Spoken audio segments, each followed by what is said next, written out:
오늘은 52번째 주일인 2020년의 마지막 주일입니다.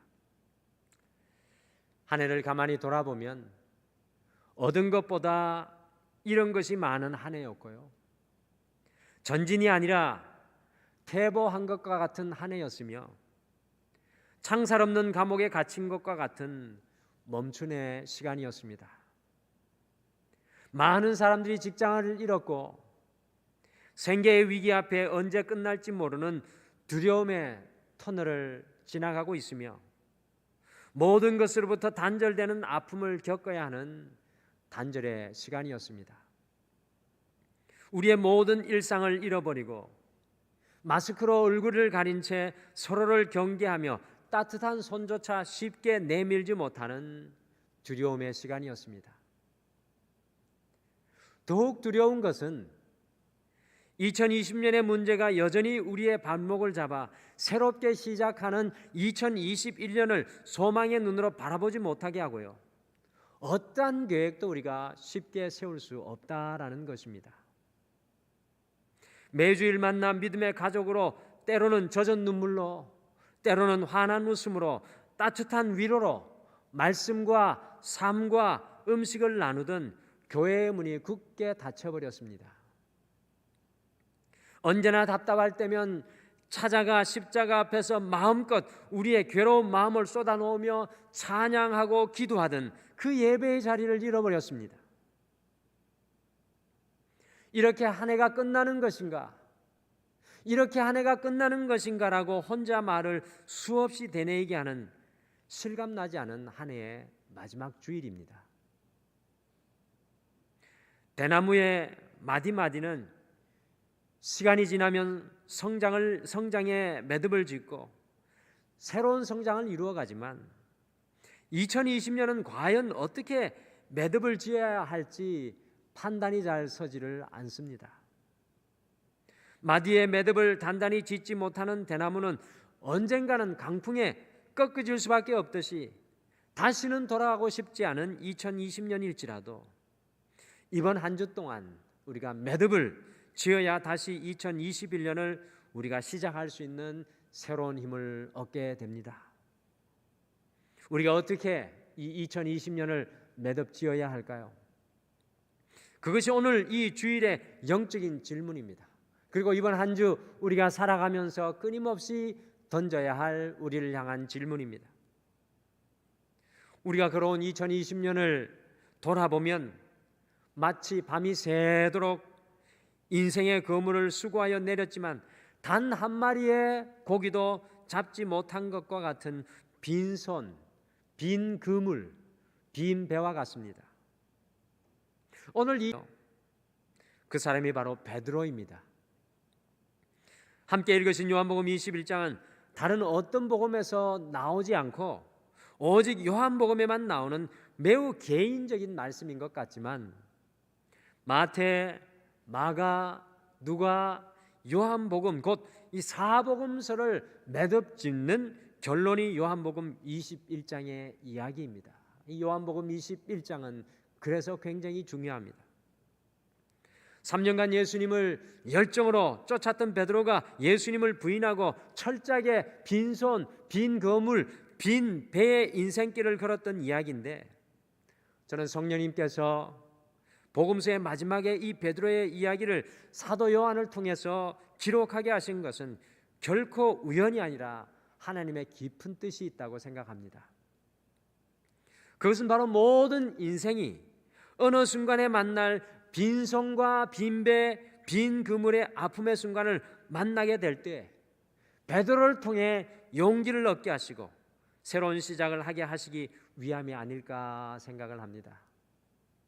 사실 이 사복음서를 끝내고 성령의 새 시대를 열어가는 이 사도행전의 시대를 여는 주인공이 바로 오늘 우리가 만나는 베드로입니다. 실패하고 절망한 인생이었지만 주님께서는 그 베드로를 다시 일으켜 세우셔서 새로운 시대를 이 베드로를 통해 열어가게 하신다라는 것입니다. 그래서 오늘 주의 성전되기 52번째 주일에는 2020년에 요한복음 강해를 우리가 마무리하면서 베드로를 통해 배우는 한 해의 마무리라는 제목으로 어떻게 이 한 해를 매듭지어야 할지, 베드로를 통해서 우리와 같이 빈손과 빈 거물과 빈 배 현실 앞에 놓여 있었던 베드로를 통해서 배우면서 한 해를 잘 마무리하는 우리 등마루가 되기를 소망합니다. 첫째, 이 마지막 주 베드로를 통해서 실패한 과거를 떠나야 한다는 것을 배웁니다. 실패한 과거를 떠나야 한다. 우리가 어두운 과거를 떠나야만 비로소 밝은 미래를 향한 발걸음을 시작할 수 있습니다. 2020년 마지막 주 우리를 향한 주님의 말씀인 것 같습니다.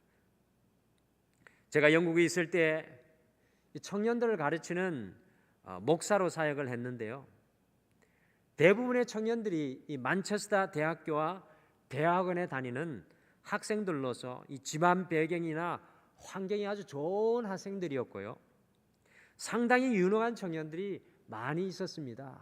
영어면 영어, 또 중국어면 중국어, 또 유럽의 한 언어 정도를 구사할 수 있는 그런 능력 있는 청년들이 많이 있었습니다.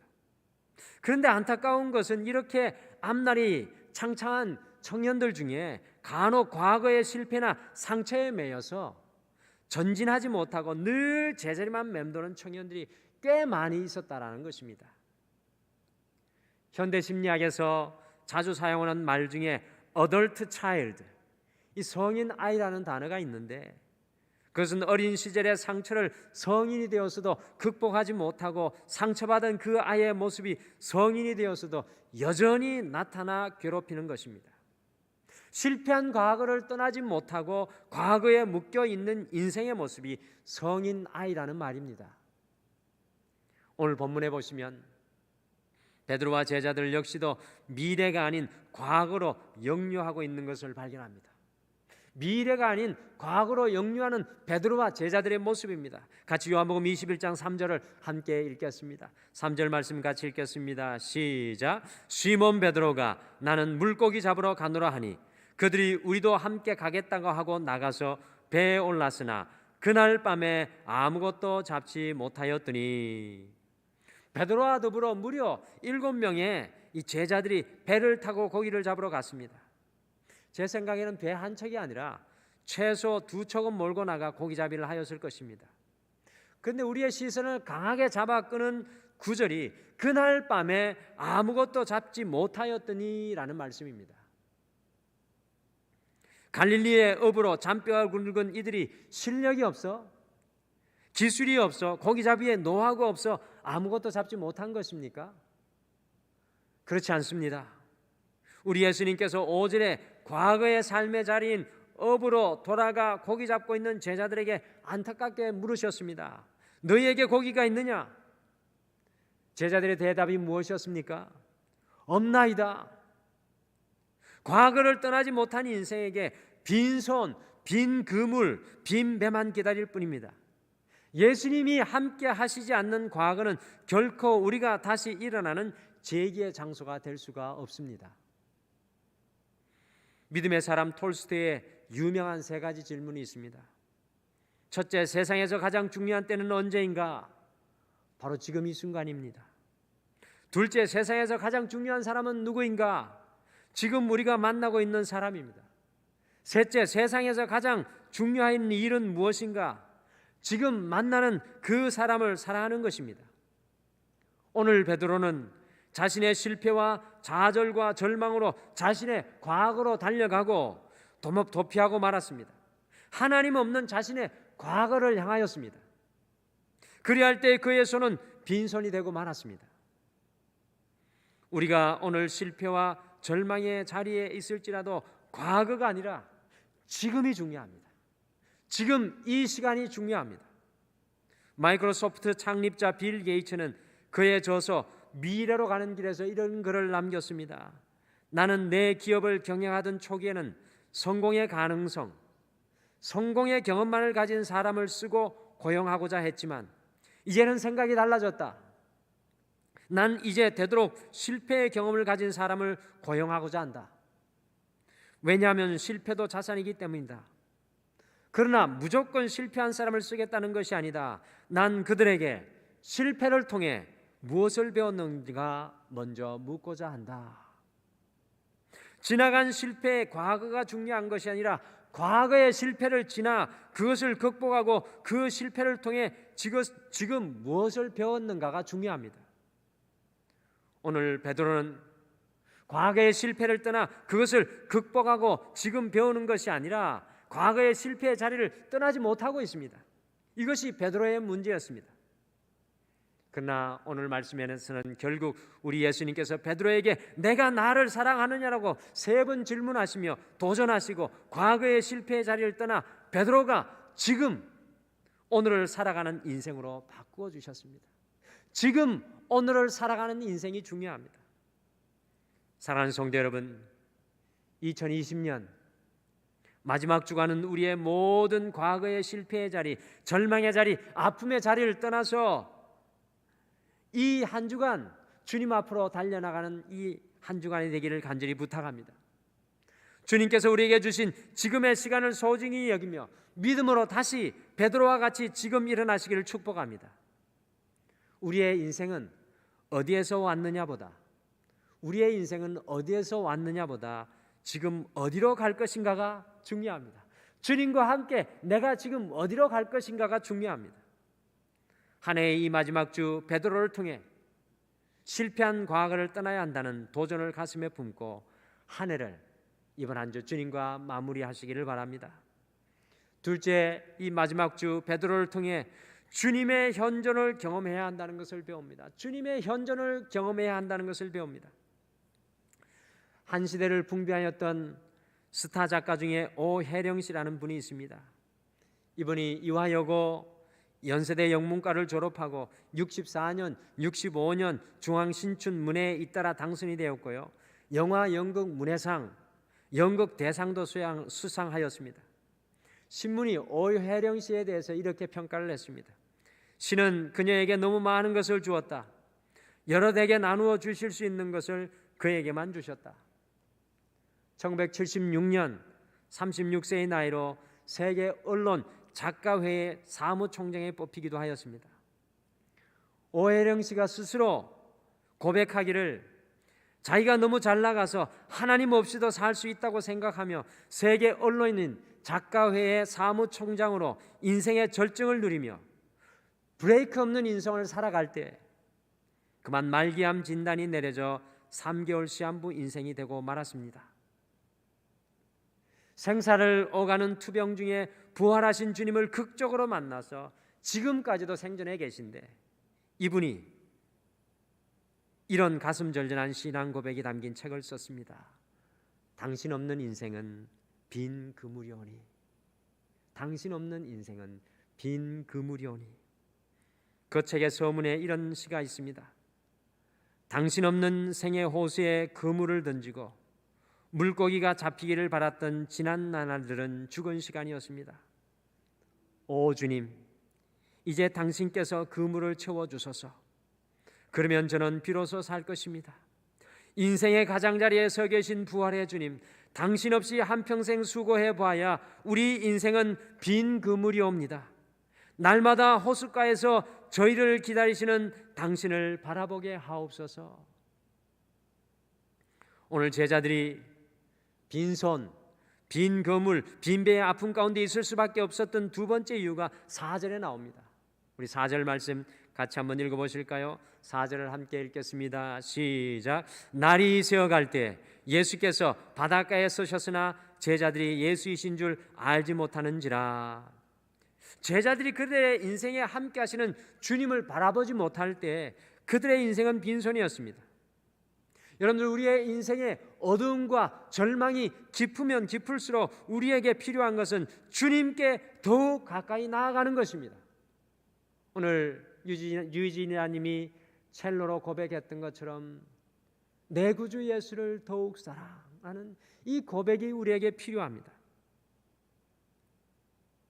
우리와 함께 하시는 주님을 보는 믿음의 눈입니다. 주님을 보지 못할 때는 빈손에 뼈 아픈 경험을 하게 됩니다.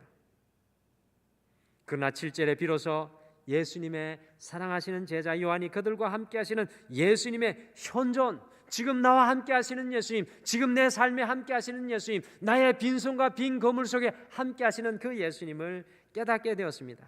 우리 7절을 같이 읽으실까요? 7절 같이 읽겠습니다. 시작. 예수께서 사랑하시는 그 제자가 베드로에게 이르되 주님이시라 하니 베드로가 벗고 있다가 주님이라 하는 말을 듣고 겉옷을 두른 후에 바다로 뛰어내리더라. 아멘.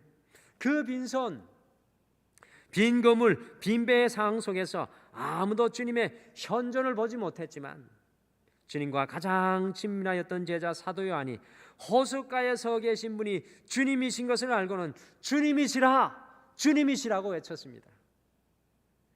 여러분들, 이것은 굉장히 놀라운 감탄사입니다. 저는 7절이 요한복음 21장에서 가장 이 드라마틱한 부분인 것 같습니다.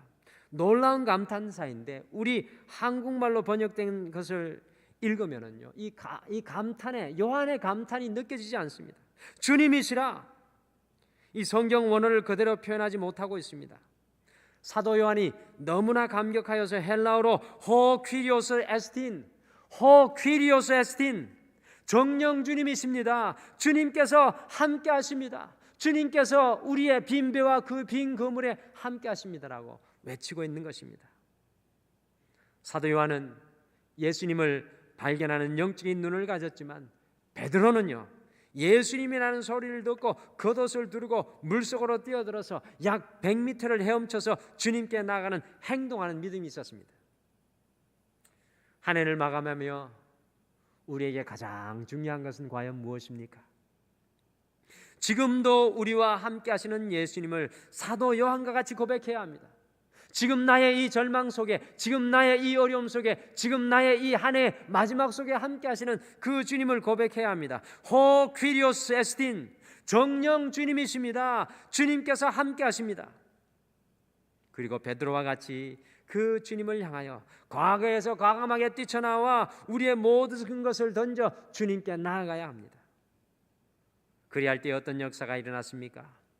여러분들, 이스라엘의 성지순례를 가보시면 갈릴리 바다에 꼭 들리는 곳이 있는데 그것이 바로 베드로 수위권 교회입니다. 곧 오늘 함께 읽으신 요한복음 21장의 배경이 되는 이 베드로를 회복시켜서 다시 수제자가 되게 하였던 교회인데요, 그 성전 중앙에 가시면 다음과 같은 큰 바위가 놓여 있습니다. 화면에 보시는 큰 바위가 놓여 있습니다.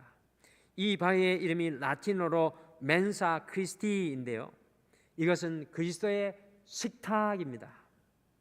곧 좌절하고 절망한 베드로와 제자들이 주님의 현존을 발견하고 주님께 달려나왔을 때 숯불을 피우셔서 떡을 구우시고 고기를 구워주신 주님의 식탁이 바로 여러분들이 보고 계신 멘사 크리스티, 그리스도의 식탁입니다.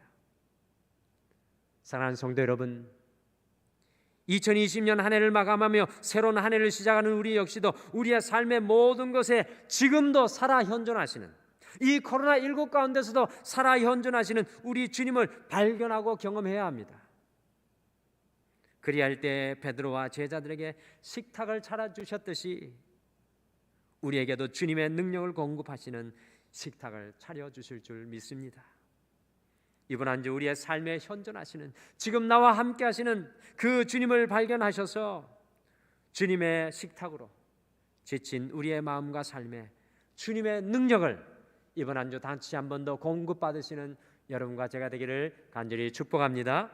마지막으로 이 마지막 주 베드로를 통해서 다시 소명을 붙들어야 한다는 것을 배웁니다. 다시 우리의 소명을 붙들어야 합니다.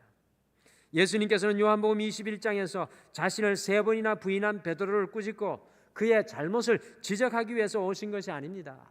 오늘 21장은 예수님이 베드로의 멱살을 붙잡고 너 왜 그랬어? 라고 외치는 예수님의 심판의 자리가 아닙니다. 21장 15절에서 17절 사이에 예수님께서는 베드로에게 3번 질문하시고 3번 대답하게 하시고 3번 권면하셨습니다. 여러분들, 베드로의 인생을 따라가다 보면 3번이라는 이 숫자가 너무나도 중요합니다. 여러분들, 베드로를 몇 번 만나서 제자 되게 하신 줄 아십니까? 복음서 초반기에 보면 3번 베드로를 만나서 제자가 되게 하셨고요. 그리고 베드로가 예수님을 3번 부인하고, 그리고 오늘 이 말씀 속에 베드로에게 3번 물으시고 베드로가 3번 대답하고 베드로가 3번 베드로에게 3번 부탁합니다. 여러분들, 이 모든 과정은 베드로를 새롭게 회복시키시는 주님의 은혜의 과정이었습니다. 우리 모든 사람을 향한 주님의 사랑이 이와 같습니다. 우리의 잘못을 심판하시기 위함이 아니라 우리의 회복을 위해 일하시고 찾아오시는 분이 바로 우리 예수님이십니다. 그리고 결국에는 회복시키고 베드로에게 내 양을 먹이라, 내 양을 치라, 내 양을 먹이라는 소명을 주셨던 것과 같이 우리 역시도 다시 소명을 붙들고 살아가게 하십니다.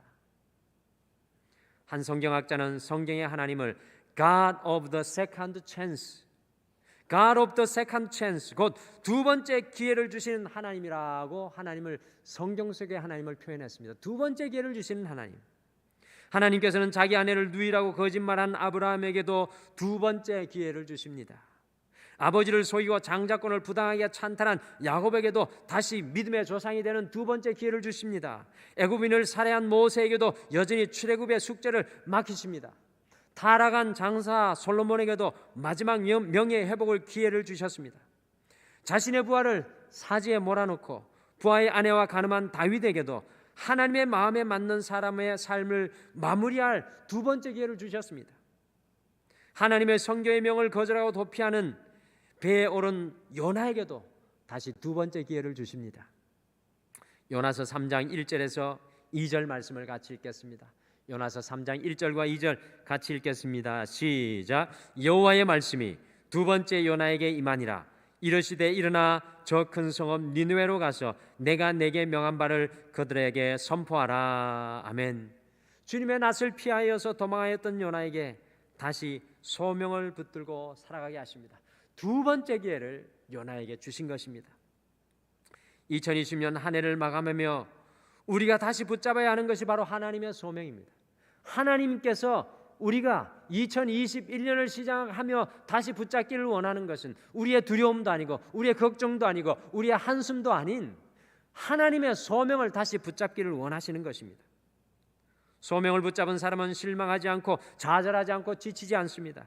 주님의 소명을 붙잡은 사람은 삶의 모든 것이 무너질지라도 끝까지 인내하며 달려갑니다. 사랑하는 성도 여러분, 2021년을 바라보며 우리가 다시금 붙잡아야 하는 그 소명이 무엇입니까?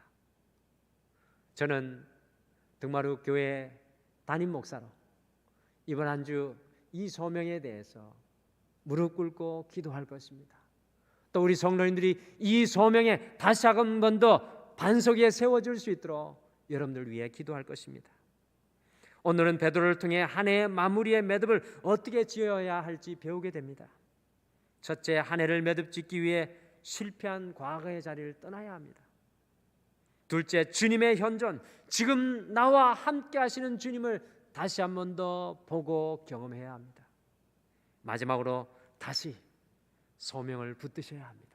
놓아버렸던 소명을 다시 붙드셔야 합니다. 한 주 내 삶에 함께 하시는 주님의 현존을 발견하시며 나를 위해 차려주시는 멘사 크리스티, 그리스도의 은혜의 식탁을 누리시며 새 힘을 얻으시는 사랑하는 모든 등마루의 성도님들 되시기를 간절히 축복합니다.